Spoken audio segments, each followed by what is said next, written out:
السلام عليكم ورحمة الله وبركاته. الحمد لله وكفى وسلام على عباده الذين اصطفى. أما بعد فأعوذ بالله من الشيطان الرجيم. بسم الله الرحمن الرحيم. لقد كان لكم في رسول الله أسوة حسنة. وقال النبي عليه الصلاة والسلام: الدال على الخير كفاعله. اللهم صل على محمد النبي الأمي وآله وأصحابه وبارك وسلم. রশিদিয়ার হযরত খুব নিকটে আসি গেছে।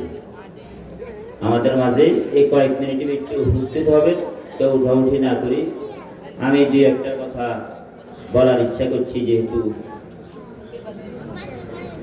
আপনাদেরকে আমরা দাওয়াত দিয়ে কষ্ট দিয়েছি। যে একটা কথা না বললে আপনারা হয়তো বলবেন যে হুজুর তো একটি কথাও বলেনি, আমাদের সাথে একটা কথাও বলে নেই, শুধু যে ঝামেলা নিয়ে দৌড়াদৌড়ি করছে। এটা একটা কথা তো আপনাদের পক্ষ থেকে কেউ বলতে পারে। এই জন্য আমি দাঁড়াইছি। আসলে আমি বয়ান করি না, আপনারা জানেন আমি মাহফিলের মধ্যে বয়ান করি না। আমি অন্য জায়গায় গেলে দিয়ে এক কথা বলি, আমি মাহফিলের মধ্যে আমি বয়ান করি না। আমি ছোট মানুষ, আমি কি বলবো? আসেন যেনারা বড় বড় আছেন ওনারা কথা বলবো। আমি কথা বলার যোগ্যতাও রাখি না, বলারও চেষ্টা করি না। তারপর আপনাদেরকে যে দাওয়াত দেওয়া হয়েছে আমাদের পক্ষ থেকে, আপনারা এই দাওয়াত কবুল করছেন, আলহামদুলিল্লাহ সুম্মা আলহামদুলিল্লাহ। আমরা এই জন্য আপনাদের শুকরিয়া আদায় করি, আপনাদের কৃতজ্ঞতা আমরা আদায় করছি যে আপনারা আমাদের এই দাওয়াতে সাড়া দিয়েছেন, আলহামদুলিল্লাহ। আসলে দিন আল্লাহ তাআলার কাছে অনেক প্রিয়, অনেক দামি। দিনের নিসবতে আমরা সকলে এখানে সমবেত হয়েছি। এছাড়া আমাদের আর কোনো কিছু নাই। আমাদের একটাই রাবেতা, একটাই সম্পর্ক, যে আমরা মুসলমান। কি বলেন? আমরা মুসলমান কি মুসলমান না? আর মুসলমান, আল মুসলিমু আহুল মুসলিম, মুসলমান মুসলমানের ভাই। দুনিয়ার যে কোনো প্রান্তে থাকুক না কেন, সে আমার ভাই, সে আমার কি ভাই। একেবারে দুনিয়ার শেষ জায়গার মধ্যে, শেষ সীমায়, জীবনে তার সাথে দেখা হয় নাই, কিন্তু সে আমার কালিমাওয়ালা ভাই। সত্য না মিথ্যা? কালিমাওয়ালা ভাই। এটা কিরকম? রাসূল পাক সাল্লাল্লাহু আলাইহি ওয়াসাল্লাম ইরশাদ ফরমান, এক মুসলমান অপর মুসলমানের সম্পর্ক কেমন? কাজাসাদিন ওয়াহিদ, একটা দেহের মতো। দেহের এক জায়গার মধ্যে আঘাত খাইলে পুরো শরীর কি হয়? আঘাত খায়। এই এখানে একটা চিমড় দিছি, পুরো শরীর ব্যথিত হয়ে যায়। আবার যদি এক জায়গার মধ্যে আপনি কিছু শান্তি দিয়েছেন, পুরো শরীর শান্তিটা পাইয়া গেছে। তাহলে আমরা যদিও গতকালকে পাকিস্তানে হযরত বলছে যে আমি পাকিস্তান থেকে আসছি, মনে হইতেছে আমি এই দেশেরই মানুষ, আমার বাড়ি এখানে, আমার ঘর এখানে, আমার সবকিছু এখানে। মানে আপনাদের যে আমাদের এই দেশ আর পাকিস্তান একরকম, কি সুন্দর আলোচনা করছে কালকে, কেমন আন্তরিকতা দেখাইছে।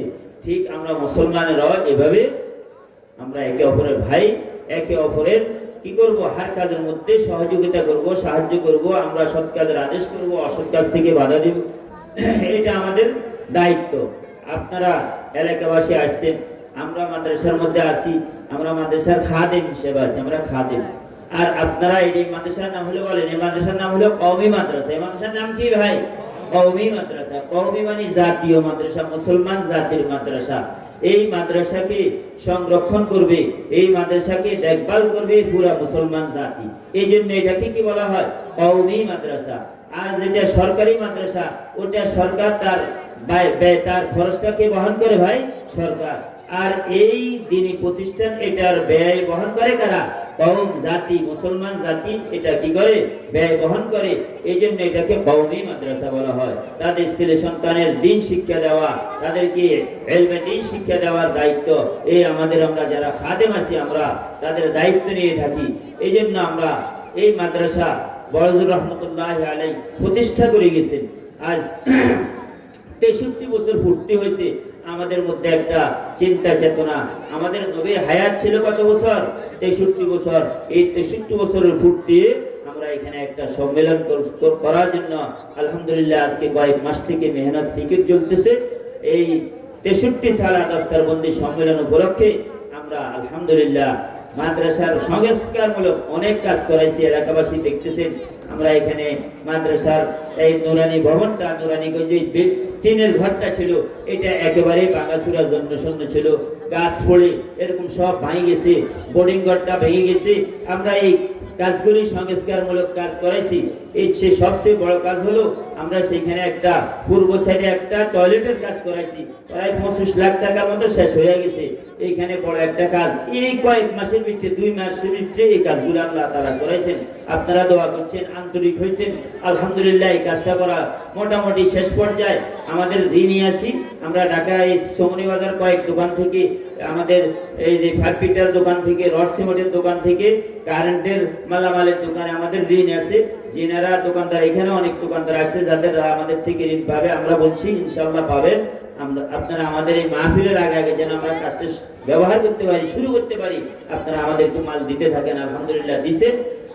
এইভাবে আমরা যে লাইনে চেষ্টা করছি, আলহামদুলিল্লাহ আপনাদের সাড়া পেয়েছি, আপনারা সাড়া দিয়েছেন, আলহামদুলিল্লাহ আপনাদের দোয়া এবং সাড়া দিয়ে আলহামদুলিল্লাহ আমরা এতটুকু পর্যন্ত আগাইছি। এখন এই আমাদের উপরে প্রায় 300-র উপরে তলেবে আলিম, তলেবে ফজলা আপনি আসছে আলহামদুলিল্লাহ। আর অনেকে বিদেশ আছে, অনেকে সমস্যা আছে যারা আসতে পারে নাই। এখন আমাদের রশিদিয়ার হযরত আসলে ওনারা দিয়ে ইনশাআল্লাহ এখন পাগড়ি প্রদান করা হবে। হযরত আমাদের অতি নিকটে আসি গেছে, আসছে নাকি পণ্ডিত বাজার পার হয়ে আসছে, হযরত চলে আসতেছে। তো ইনশাআল্লাহ কি দেওয়া হবে, পাগড়ি প্রদান করা হবে, আপনারা সকলে দেখবেন। এইখানের মধ্যে এই মাদ্রাসাটা আপনারা জানেন, এই মাদ্রাসা বড়জুর রহমতুল্লাহ আলাইহি, আপাজান রহমতুল্লাহ আলাইহি প্রতিষ্ঠা করছেন। এই মাদ্রাসাটা ইখলাসের উপর, লা মাসজিদুন উসসিসা আলা তাকওয়া, আল্লাহ তাআলা বলছে। একটা মসজিদ সম্পর্কে আল্লাহ তাআলা কোরআনে প্রশংসা করছেন, ওই মসজিদকে মসজিদে কুবা বলা হয়, ওই মসজিদকে তাকওয়ার উপর বিনা করা হয়েছে। আর আপাজান রহমতুল্লাহ আলাইহি নিজে না খায়া না দায়া, এই মাদ্রাসা যখন শুরু লগ্ন তখন না খায়া না দায়া ওস্তাদদেরকে বেতন দিছে, 2-4 টাকা দিছে। আবার মাওলানা বদিউল আলম সাহেব রহমতুল্লাহ আলাইহি দামাত বারকাতুহু এখনো চিন্তা আছে, উনি আজকে আসছে এখানে, বড়গা মাদ্রাসার বড় হুজুর মোহতামিম সাহেব, উনি বলছে উনি এই মাদ্রাসার কিছুদিন পড়াইছে, হুজুরে আমারে মাস রাখার পরে আমাকে বেতন দিতে পারে না। শেষ পর্যন্ত ঘরের মধ্যে ওগা কি ছিল, মশারি ছিল, কয় মশারি গানি, হুজুর আপনারা তো কেউ বেতন দিতে পারি না, আপনি যখন চলে যাবেন, এখন আপনি মশারি গেল যান, আপনি হুজুরের মুখের কথা, আপনার বেতন দিতে পারি না, ধরেন বেতন থাই আপনি আর মশারি গেল যান, আর আব্বা মশারিকে দিয়ে দিছে ওনারে।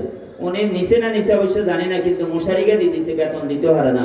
এরকম কসমকস অবস্থার মধ্যে উনি না খাইয়া না দাইয়া 2 দিন আমরা দেখছি, কয়েকদিন পর্যন্ত আমাদের ঘরে ভাতও পাক হয় নাই।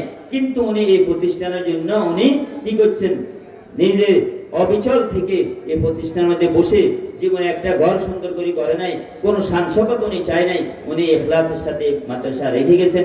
উদ্দেশ্য হলো উনি দুনিয়ায় চান না, উনি আখিরাত চাইছেন। কি চাইছেন? আখিরাত চাইছেন। আখিরাত ওনার সুন্দর হয়, উনি ইচ্ছা করলে কামাইতে পারতেন, ওনার দারিদ্রটা হচ্ছিল ইচ্ছাকৃত, উনি ব্যবসা বাণিজ্য করলে পাইতেন, মাদ্রাসা অন্যত্র যায় পড়াইলে উনি অনেক টাকা পাইতেন।